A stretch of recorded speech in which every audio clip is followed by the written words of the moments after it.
కర్ణపర్వంలో కూడా ఇటు యూరోప్ గురించి కాస్త ఎక్కువగా వర్ణిస్తారు. యూరోప్ యూరోప్ గురించి అక్కడ వెస్టర్నైజ్డ్ Culture. సివిలైజేషన్ గురించి మాట్లాడారా? కాస్త ఇప్పటి పరిస్థితులకు అప్పటి పరిస్థితులకు కాస్త చూస్తే ఒక 30% నాకు కలుస్తున్నట్టు అనిపించింది. ఎలా మాకు వివరిస్తారా? మ్లేచ్ఛ భూములని, మ్లేచ్ఛ భూములు అంటే ధర్మం ఆచరించబడని భూమి, భోగ భూమి, లాలస భూమి అని అర్థాలు వస్తాయి. ఈ భోగ లాలస భూమిలో అక్కడ ఎక్కువ శాతం తెలుపు వర్ణం కలిగి ఉంటారని, ధర్మంపై ఆచరణ ఎక్కువగా ఉంటుందని, శ్రద్ధ ఎక్కువగా ఉంటుందని ఇలా చాలా రకాలుగా చెప్తారు. ఇప్పుడున్న దాని పరిస్థితుల్లో ఉదాహరణకు మద్రరాజే ఉన్నాడు. ఈ మద్రరాజు పేరు శల్యుడు. ఈ శల్యుణ్ణి కర్ణుడు తిడుతూ ఇవన్నీ చెప్తాడు. వాళ్ళిద్దరికి ఈ కర్ణుడికి సారథి చేస్తున్నవాడు శల్యుడు. వాళ్ళిద్దరు తిట్టుకుంటూ ఉంటారు ఒకానొక సమయంలో.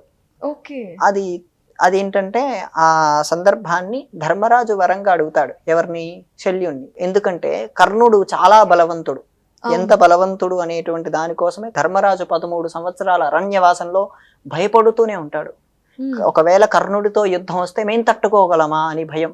ఆ సందర్భంలో ఆయన ఊహించి ధర్మరాజు ఒకవేళ ఆ సారథిగా ఎవరినైనా ఉండాల్సి వస్తే మీరుండండి, మిమ్మల్ని అడుగుతారు వాళ్ళు ఖచ్చితంగా, మీరుండండి, ఉండినప్పుడు మాకు సహాయం చేస్తూ ఉండండి అని చెప్పి ధర్మరాజు శల్యుణ్ణి ముందే అడుగుతాడు, యుద్ధం కంటే ముందే. అది ఆయన దృష్టిలో పెట్టుకొని ఆయన సహాయం చేస్తాడు. ఆ సహాయం చేస్తుంటప్పుడు వాళ్ళిద్దరి సంభాషణ చదివితే ఈ కర్ణుడు వాళ్ళ రాజ్యంలో మనుషులు ఎలా ఉంటారు, ఆ రాజ్యం ఎలాంటి పరిస్థితుల్లో ఉంటుంది, అక్కడ ఉండేటువంటి ప్రజల మనస్సు ఏంటి, వాళ్ళ ప్రజలు ఏ విధంగా ఆచరణలో ఉంటారని మొత్తం వివరిస్తారు. ఇదంతా ఇప్పుడున్నటువంటి యూరోప్ పరిస్థితి చూస్తే అప్పుడున్న యూరోప్ పరిస్థితికి ఒక 30% కలుస్తుంది.